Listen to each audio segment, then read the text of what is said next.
వెంకయ్యనాయుడు గారికి 75 ఏళ్ళు. ఆయనకి సంబంధించి ఆయన గొప్పతనాన్ని ప్రత్యేకించి స్వయంగా నరేంద్ర మోడీ ప్రశంసించారు. వెంకయ్యనాయుడుతో నా అనుబంధం దశాబ్దాలను కొనసాగుతుంది. మేము కలిసి పనిచేసినప్పుడు ఆయన నుంచి ఎంతో నేర్చుకున్నాను. ఆయన జీవితంలోని సార్వత్రిక అంశమైన ఏదైనా ఉందంటే అది ప్రజలపై ప్రేమే. ఆంధ్రప్రదేశ్లో విద్యార్థి సంఘ రాజకీయాల ద్వారా ఆయనలోని ఆచరణాత్మకత, క్రియాశీలత వెలుగులోకి వచ్చినాయి.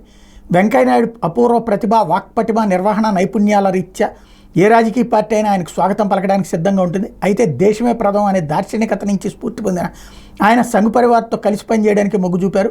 ఆ విధంగా ఆర్ఎస్ఎస్, ఏబీవీపీలతో ఆయన గల అనుబంధం తర్వాత కాలంలో జనసంఘ్, బీజేపీల బలోపేతానికి ఎంతగానో దోహదం చేసింది. 49 ఏళ్ల కిందట ఎమర్జెన్సీ విధించిన వేళ దాన్ని వ్యతిరేకిస్తూ మొదలైనటువంటి ఉద్యమంలో చురుకైన 25 ఏళ్ల యువకుడిగా వెంకయ్యనాయుడు ముందుకు తోకారు.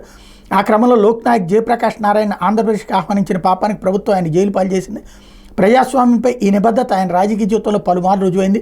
మహానేత ఎన్టీఆర్ ప్రభుత్వాన్ని కేంద్రంలోని నాటి కాంగ్రెస్ ప్రభుత్వం బర్తరఫ్ చేసిన సందర్భంలో ప్రజాస్వామ్య పరిరక్షణ ఉద్యమంలో ఆయన మరోసారి ముందు వరుసలో నిలిచారు. వెంకయ్యనాయుడు ఎలాంటి ఆటుపోట్లైన అవలేలగా అధిగమించగల సమర్థుడు. ఏపీ శాసనసభ ఎన్నికల సందర్భంగా 1978లో ప్రజలు కాంగ్రెస్కి అఖండ విజయం కట్టబెట్టిన జనతా పార్టీ అభ్యర్థిగా ఉదయగిరి నుంచి యువఎమ్మెల్యేగా ఎన్నికయ్యారు. అటుపైన 5 ఏళ్లకు ఎన్టీఆర్ స్థాపించిన పార్టీ తొలి ఎన్నికల్లోని సునామీ తరహా ఫలితాలతో రాష్ట్రాన్ని చుట్టబెట్టిన ఆయన వరుసగా రెండోసారి అదే స్థానం నుంచి బీజేపీ ఎమ్మెల్యేగా విజయం సాధించారు. అనంతరం రాష్ట్ర వ్యాప్తంగా బీజేపీ ఎదుగుదలకు బాటలు వేశారు. వెంకయ్యనాయుడు ప్రసంగం విన్న వాళ్ళంతా సాధారణంగా ఆయన వాక్పటిమకు పెద్దపీట వేస్తారు. అయితే ఆయన వాక్చ్యుతుడు మాత్రమే కాదు, కార్యదక్షుడు కూడా. యువ ఎమ్మెల్యేగా శాసనసభకు ప్రాతినిధ్యం వహించిన రోజుల నుండి సభా వ్యవహారాలను అవపోసన పట్టిన ఆయనలో నేర్చుకునే గుణం, నియోజకవర్గ ప్రజాగళం వినిపించడంలో చూపిన అంకితభావం, అపార గౌరవం సంపాదించి పెట్టే ఆయన ప్రతిభను గుర్తించిన ఎన్టీఆర్ తమ పార్టీలోని చేర్చుకోవాలని ఊళ్ళూరారు. కానీ తన మాతృ సిద్ధాంతాన్ని వీడబోనంటే ఆయన సున్నితంగా తిరస్కరించారు.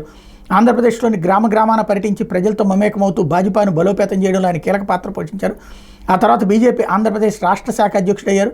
బీజేపీ కేంద్ర నాయకత్వం 1990లో ఆయన కృషిని గుర్తించింది. ఆ తర్వాత 93లో పార్టీ జాతీయ ప్రధాన కార్యదర్శిగా నియమించింది. ఆనాటి నుంచి జాతీయ స్థాయిలో ఆయన రాజకీయ ప్రస్థానం ప్రారంభమైంది.